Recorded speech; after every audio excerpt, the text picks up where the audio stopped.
歡迎各位收睇今次嘅天成 Channel， 又係我陳思正同大家分享天成苑嘅大小事。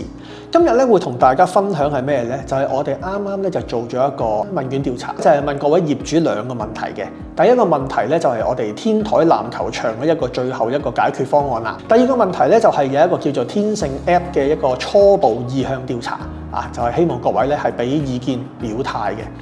點解我哋要做呢一個問卷呢？其實咧，我哋法團啦就已經係有個取向，有個決定，就係希望提高呢一個透明度，同埋係增加呢一個業主對於我哋法團事務嘅一個參與率啊。我哋會將一啲非必要開支，即係譬如今次嘅天台籃球場啦，同埋呢一個嘅 APP， 所有嘅非必要開支咧，我哋都係會發一個問卷或者一個組合嘅問卷，就係咧詢問大家嘅意見，攞咗業主嘅意向，然之後我哋先至會去依歸去做呢一個最後嘅決定嘅。領展上面呢個籃球場嗰個問題咧，其實已經好多年㗎啦，甚至乎喺19年嘅時候啦即係好多人想入嚟競選呢一個嘅區議員嘅時候咧，都用呢一個問題嚟做切入點。咁樣㗎點解我哋嗰個籃球場20幾年嚟都冇做一個維修呢？呢度係可以同埋大家解釋一下嘅。首先喺個公契上面嗰度寫明咧，嗰個管理權咧係屬於領展嘅。咁所以咧，領展係屬於揸鎖匙嗰個人嚟嘅，佢哋係可以決定幾多點至幾多點咩人上去咁樣，呢個係領展決定嘅。而另一方面咧，我哋個公契亦都係寫得好清楚，上面呢一個籃球場嗰個維修嗰個費用咧係由我哋業主去出嘅呢個維修費用。再另一方面咧，亦都係公契裏面係寫清楚，即係萬一要做維修嗰個承辦商咧係由呢一個領展提供嘅，我哋係唔可以另外去做呢一個嘅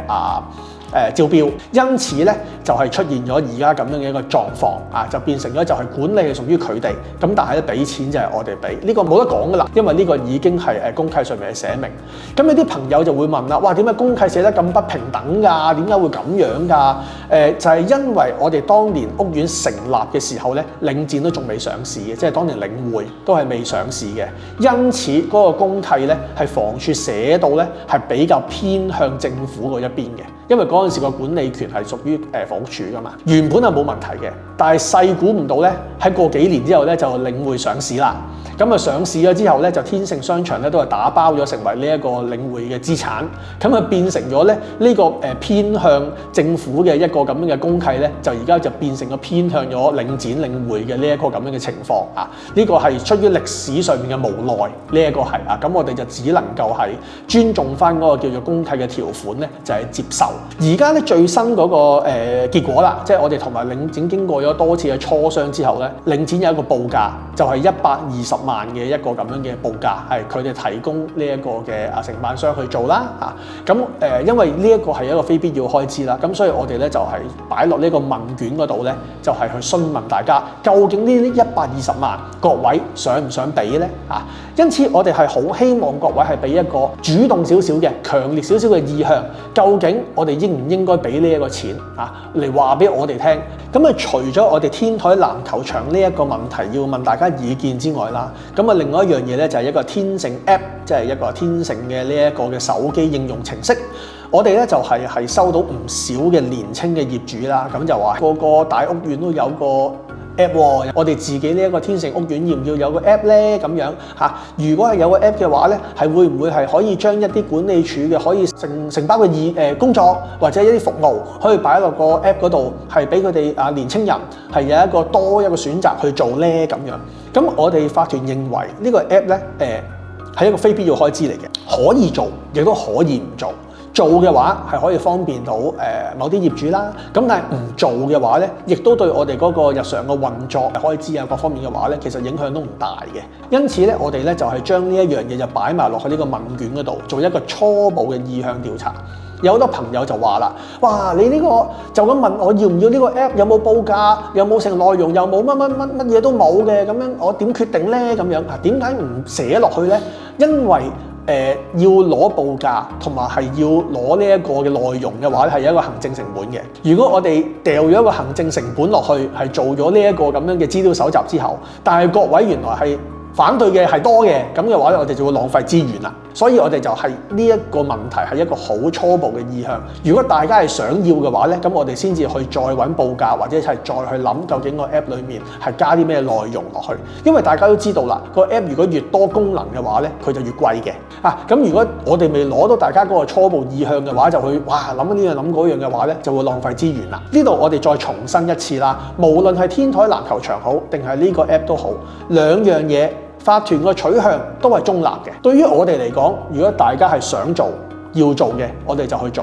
如果大家唔想做嘅，咁我哋就唔去做。一切就以業主嘅決定為依歸，就唔存在話啲乜嘢咧？法團想做乜乜乜啊，所以先要推動啊，咁啊，要我哋支持啊。講真一句，你唔做嘅話，我咪得閒啲咯，我咪做少啲嘢啫嘛，我冇問題㗎。而家啦，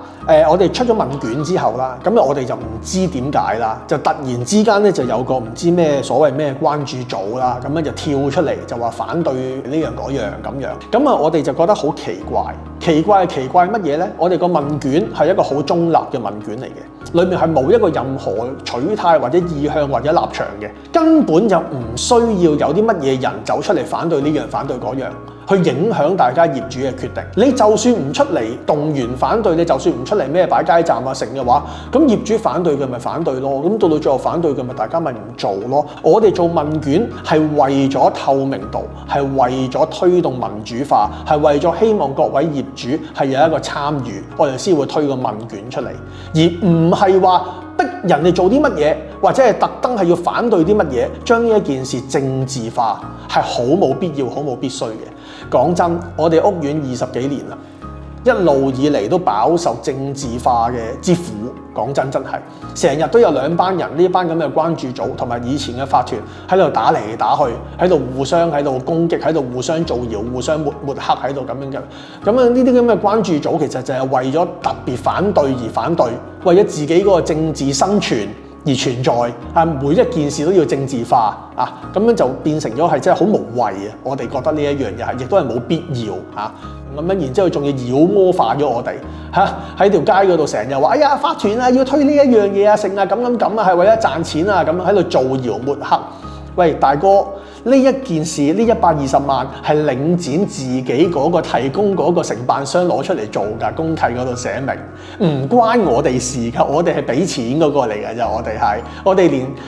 即係改嗰個叫做承辦商嘅權力都冇㗎，我哋只能夠係決定去做定係唔做㗎咋，咁何來啲咩法團特登攞出嚟做咩成咁樣嘅無稽嘅一啲咁樣嘅抹黑咧，係咪？特別以引起一啲大家不必要嘅恐慌咁樣，我哋係覺得費解同埋覺得困擾嘅。最後啦，我哋推呢個問卷，再三講一次，我哋係為咗提高透明度同埋大家嘅參與率。